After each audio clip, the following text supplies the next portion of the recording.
नदी किनारे एक गांव बसा हुआ होता है। फिर एक दिन उस गांव में लोगों की सिर कटी लाश के मिलने का सिलसिला शुरू हो जाता है। रोज सुबह कुएं के पास गांव वालों को एक सिर कटी लाश मिलती। किसी को कुछ समझ में नहीं आ रहा था कि आखिर इन गांव वालों का सिर कौन काट रहा है। फिर एक दिन रात होने पर मीना को पड़ोसी के चीखने की आवाज आती है। डर के मारे उसकी नींद खुल जाती है। फिर वो अपनी खिड़की से झांक कर देखती है तो उसे एक चुड़ैल की पीठ दिखाई देती है। उसने हाथ में बहुत सारे गुब्बारे पकड़े होते हैं। वो सब गुब्बारे हवा में उड़ रहे होते हैं। उन गुब्बारों को देखकर उसकी आंखें फटी की फटी रह जाती हैं, क्योंकि वो गुब्बारे नहीं इंसानों के सिर होते हैं। अरे मर गई रे, ये तो वही चुड़ैल है जो लोगों के सिर काट कर अपने साथ ले जा रही है। अजी जल्दी उठिए, वो देखिए ये वही औरत है जो लोगों के सिर काट कर अपने साथ ले जाती है। अरे जल्दी आइए ना। फिर मांगू उठता है और खिड़की से झांक कर देखता है, लेकिन वो चुड़ैल अंधेरे में ओझल हो चुकी होती है। अरे क्या मीना, आधी रात को तुम्हें वहम हो रहा है? वहाँ तो कोई नहीं है। देखो, मैं जानता हूँ गांव में सर काटने की घटना बढ़ती जा रही है। इस वजह से तुम घबराई हुई हो, इसलिए ये अनाप शनाप की बातें कर रही हो। चलो सोने चलो। इतनी रात गए यूं खिड़की पर खड़ा होना सुरक्षित नहीं है। अजी नहीं, मुझे कोई वहम नहीं हुआ है। मैंने अपनी आंखों से देखा था, ये वही चुड़ैल है जो लोगों के सिर काट रही है। फिर अगले दिन सुबह होने पर सब गांव वाले बरगद के पेड़ के नीचे इकट्ठा होते हैं। वो मीना सब गांव वालों को उस चुड़ैल के बारे में बताती है। फिर सब गांव वाले मीना की बताई हुई जगह पर जाते हैं जहां उसने रात को चुड़ैल को देखा था। वहां पहुंचकर उनकी आंखें फटी की फटी रह जाती हैं। वो उन्हें खून की बूंदें और चुड़ैल के उल्टे पैरों के निशान मिलते हैं। अरे बाप रे, लगता है मीना सही कह रही थी। देखो भाइयों, ये उल्टे पैरों के निशान किसी आम इंसान के नहीं है, ये जरूर चुड़ैल के ही हैं।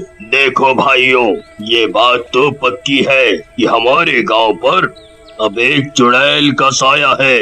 जब तक हम इस चुड़ैल का कोई समाधान नहीं ढूंढ लेते, कोई भी व्यक्ति रात होने पर अपने घर से बाहर नहीं निकलेगा।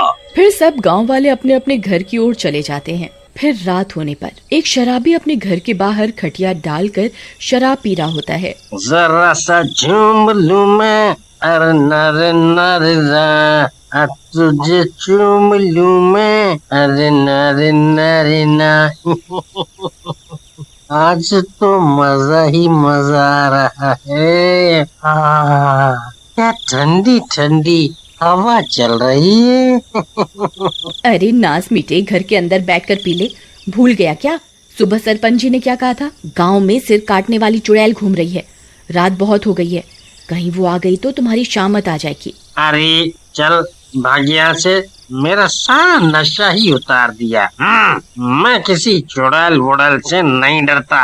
मैं तो रात भर यहीं बैठकर दारू पीऊंगा। अरे जरा सा झूम लूं मैं, अरे नरे नरे ना। हे भगवान, अब क्या करूं? ये तो समझ ही नहीं रहे बाहर कितना खतरा है। चल भाग्या से। भाड़ में जाओ, मुझे क्या, जब चुड़ैल आएगी तभी तुम्हें पता चलेगा।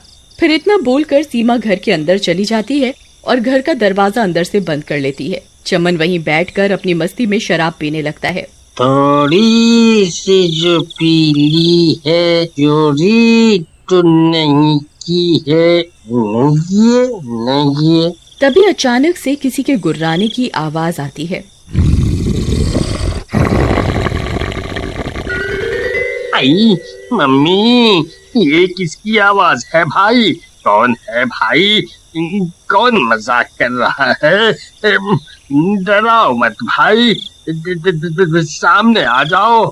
दोनों भाई साथ में बैठकर पिएंगे। आ जाओ, सामने आ जाओ। तभी वो चुड़ैल हाथ में लोगों के कटे सिर लेकर उसके सामने आ जाती है। आई मम्मी, ये तो सच में सर काटने वाली चुड़ैल है। ये तो सच में आ गई। अरे नाश मिट्टी चुड़ैल, ये लोगों के सिर को गुब्बारे समझकर कहाँ घूमती फिर रही है? अरे दरवाजा खोल, देख तेरी अम्मा सच में आ गई। अरे दरवाजा खोल, अरे खोल दे। वो बहुत देर तक दरवाजा पीटता रहता है, लेकिन सुमन गहरी नींद में सो रही होती है। अरे मर गया रे। अरे प्रियतम, दरवाजा खोलो नहीं तो तुम विधवा हो जाओगी। ये खोलो दरवाजा, मैं वादा करता हूँ आज के बाद कभी शराब को हाथ नहीं लगाऊंगा। सच में, तुम्हारी मम्मी की कसम। जल्दी दरवाजा खोल दो, खोलो ना, खोल दो। अरे कहाँ भाग रहा है, जरा मेरे पास तो आ। आजा। तभी सुमन की नींद खुलती है और वो दौड़ती हुई दरवाजे की ओर जाती है। अजी जानू, मेरी जानू, जल्दी दरवाजा खोलो, खोलो दा। फिर सुमन जैसे ही दरवाजा खोलती है, चमन झट से घर के अंदर घुस जाता है और दरवाजा अंदर से बंद कर लेता है। अरे नासमिटी, दरवाजा क्यों नहीं खोल रही थी? अपने पति को मरवाना चाहती थी क्यों? अजी मुझे माफ कर दीजिए, मेरी आंख लग गई थी। फिर वो दोनों खिड़की से बाहर झांक कर उस चुड़ैल को देखने लगते हैं। चुड़ैल वहीं उनके घर के बाहर खड़ी होती है। तभी उस चुड़ैल की नजर उस शराब की बोतल पर पड़ती है। अरे ये क्या चीज है? फिर चुड़ैल उस बोतल को उठाती है और पूरी शराब पी जाती है।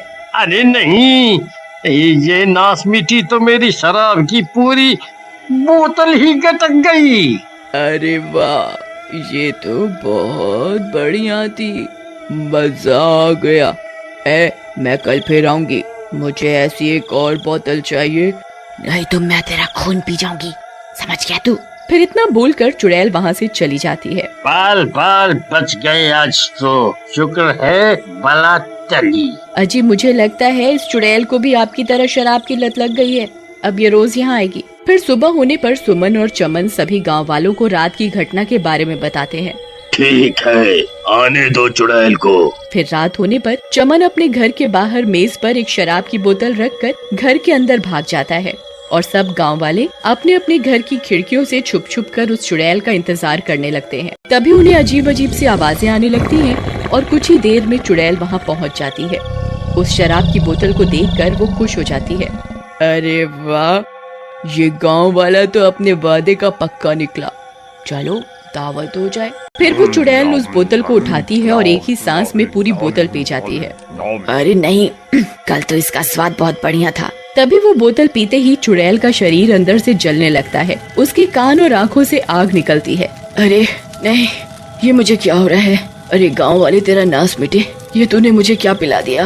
अरे मर गई रे, ये मुझे क्या हो रहा है? तभी उस चुड़ैल को तड़पता देख सब गांव वाले अपने अपने घरों से बाहर निकल आते हैं। क्यों चुड़ैल, मजा आया?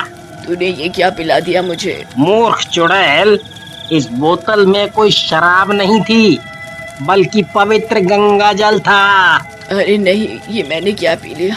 तभी देखते ही देखते चुड़ैल अंदर से जलने लगती है और कुछ ही देर में वो चुड़ैल जलकर राख हो जाती है। अजी अब आप भी शराब पीना छोड़ दीजिए और गंगा जल पीना शुरू कर दीजिए, आप भी अंदर से पवित्र हो जाएंगे।